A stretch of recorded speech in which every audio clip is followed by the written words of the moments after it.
कर्म करने से पहले सोच जरूर लो। शिक्षा देने वाली कहानी। बहुत समय पहले की बात है। एक गांव में बहुत ही शातिर चोर था। वो चोर जब तक किसी घर में चोरी ना कर ले तब तक उसे चैन नहीं मिलता था। वो चोर अपनी इस आदत से बहुत परेशान था और उससे छुटकारा पाना चाहता था। लेकिन गांव में रहकर वो ये आदत नहीं छोड़ पा रहा था, क्योंकि जब भी उसका मन करता वो रात होते ही किसी न किसी के यहाँ सेंध मार ही आता। अपनी इस आदत को दूर करने के लिए उस चोर ने गांव से दूर जंगल में जाकर रहना शुरू कर दिया। कुछ दिन जैसे तैसे उसने जंगल में बिताए, लेकिन चोरी किए बिना उससे रहा नहीं जा रहा था। उसने एक दिन सोचा कि बहुत दिन हो गए हैं, दूसरा गांव इस जंगल के पास में ही है, वहां जाकर एक अंतिम बार चोरी कर लेता हूँ, उसके बाद नहीं करूँगा। ऐसा सोचकर वो अंधेरा होते ही चोरी के इरादे से दूसरे गांव की तरफ निकल गया। लेकिन रास्ते में उसे एक कुटिया दिखी और उसने सोचा कि क्यों न आज रात यहीं हाथ साफ कर लिया जाए। वो चोर जैसे ही उस कुटिया में घुसा तो उसने देखा कि कुटिया के अंदर एक साधु ध्यान में बैठे हैं और वहाँ चोरी करने के लिए कुछ सामान नहीं है। वो वहाँ से चुपचाप निकलने लगा, लेकिन ध्यान में बैठे साधु को उस चोर के आने का एहसास हो गया था। तो उन्होंने उसे आवाज़ दी, जोर से कहा, कौन है? इतनी रात को यहाँ क्यों आए हो? जा क्यों रहे हो? वो बोला, मैं एक चोर हूँ और चोरी के इरादे से यहाँ आया था, लेकिन आपके पास चोरी करने जैसा कुछ है ही नहीं, तो मैं अब कहीं और जा रहा हूँ। साधु बोले, चोरी करना छोड़ क्यों नहीं देते? मेहनत का काम करो और एक अच्छी ज़िंदगी को जियो।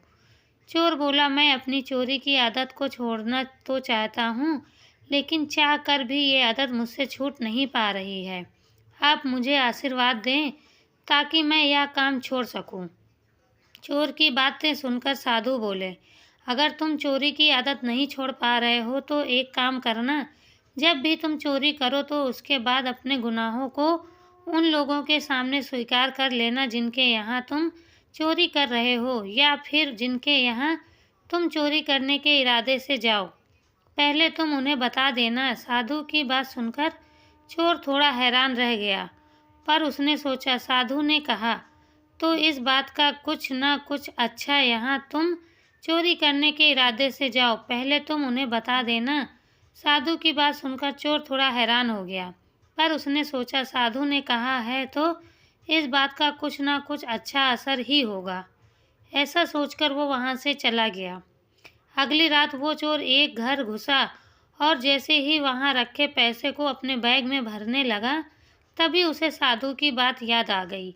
उसने मन ही मन सोचा, अगर मैं ये पैसे चोरी कर लेता हूँ और फिर घर के मालिक को बताता हूँ तो वो मुझे पकड़ लेगा और पुलिस के हवाले कर देगा।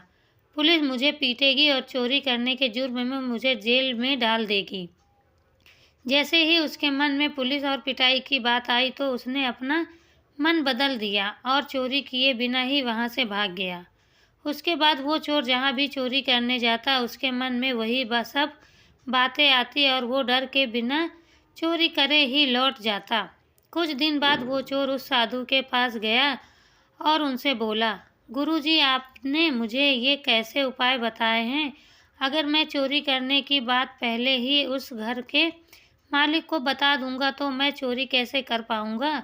गुरुजी बोले, मैंने तुम्हें ऐसा उपाय इसीलिए बताया ताकि तुम जब भी चोरी करने जाओ तो तुम्हें इस बात का एहसास हो कि जो कर्म तुम कर रहे हो या जो कर्म तुम करोगे उसका परिणाम क्या हो सकता है।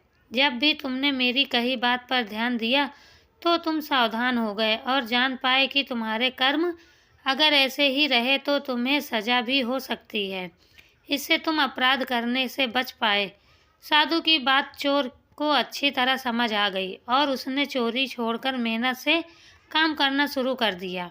अच्छे कर्म करने से पहले जब आप उसके परिणाम के बारे में सोचेंगे तो उसके परिणाम भी आपको अच्छे ही नज़र आएंगे, और अगर किसी बुरे कर्म के परिणाम के बारे में सोचोगे तो उसके परिणाम भी आपको बुरे ही मिलेंगे।